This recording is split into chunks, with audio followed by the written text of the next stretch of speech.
लगातार दूसरे साल भारत की अर्थव्यवस्था में अच्छे संकेत नहीं आ रहे हैं।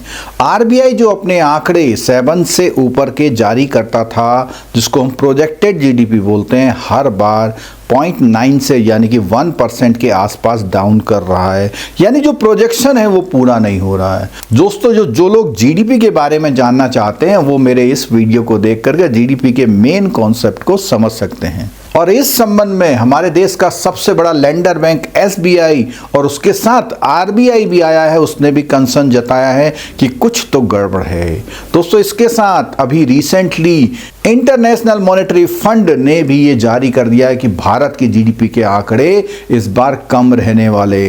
दोस्तों, इसके कुछ कारण है। देखिए, सबसे पहली चिंता जो है, महंगाई पर कंट्रोल नहीं हो रहा, और महंगाई पर कंट्रोल नहीं होने के कारण लोन सस्ता नहीं हो पा रहा, क्योंकि जैसे ही लोन सस्ता होगा तो महंगाई और बढ़ जाएगी। उसके अलावा जो जीडीपी की ग्रोथ निकाली जाती है, उसमें जो हमारा इंडिविजुअल हाउस होल्ड का कंजम्पशन होता है उसका सबसे बड़ा पार्ट होता है। तो उसको फॉर्मूले को हम C+G+I plus minus export import करके हम लोग निकालते हैं। तो इसमें कंजम्पशन का पार्ट सबसे बड़ा होता है।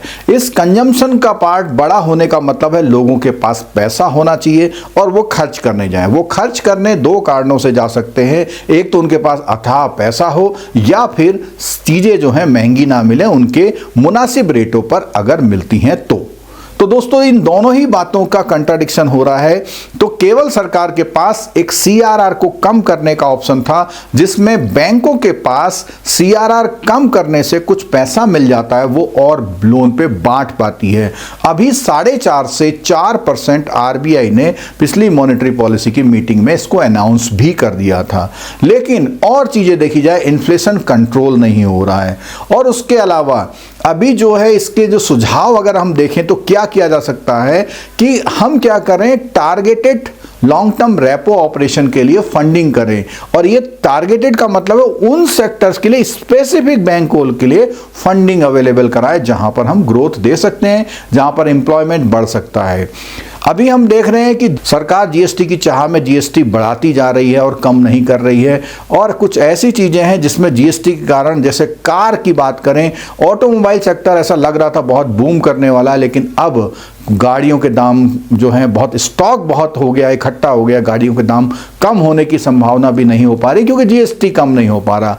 और जो मैन्युफैक्चरर है अपना मार्जिन भी कम करना नहीं चाह रहे, कि हो सकता है उनका मार्जिन पहले से ही बहुत ही सीमित हो। तो लोगों के पास पैसा आने के लिए तरीका है कि एक तो उनकी अर्निंग बढ़े, दूसरा जब वो खर्च करने जाएं तो उतने पैसे में वो ज़्यादा सामान खरीद के लाएं, तो हाउस होल्ड की जो गुड्स हैं वो ज़्यादा ला पाएँ। तो उसके लिए सरकार को कुछ ना कुछ तो सोचना पड़ेगा, या जीएसटी में कमी करनी पड़ेगी, या एम्प्लॉयमेंट या लोगों के कमाने के साधन बढ़ाने पड़ेंगे।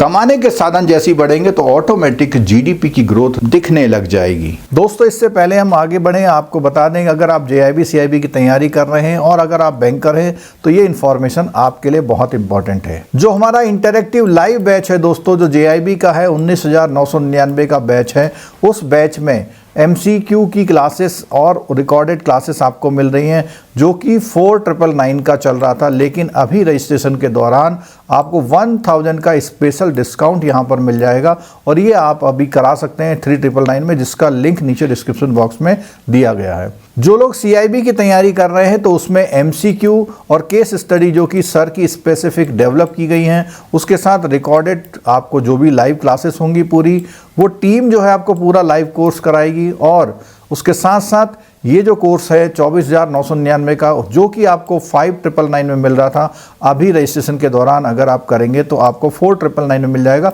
इसका लिंक नीचे डिस्क्रिप्शन बॉक्स में दिया गया है। तो दोस्तों, इस वीडियो को आप उन सभी दोस्तों के साथ जरूर शेयर कर दीजिएगा जो थोड़ा सा इकोनॉमी में इंटरेस्ट रखते हैं, और इसके साथ साथ अगर वीडियो अच्छा लगा हो तो लाइक भी कर दीजिएगा। अगर चैनल अभी तक सब्सक्राइब नहीं किया है तो चैनल सब्सक्राइब कर लिए। इस तरह के और भी बेहतरीन वीडियो हम लोग बहुत मेहनत से आपके लिए लाते रहेंगे। वीडियो देखने के लिए बहुत बहुत धन्यवाद। Thank you so much.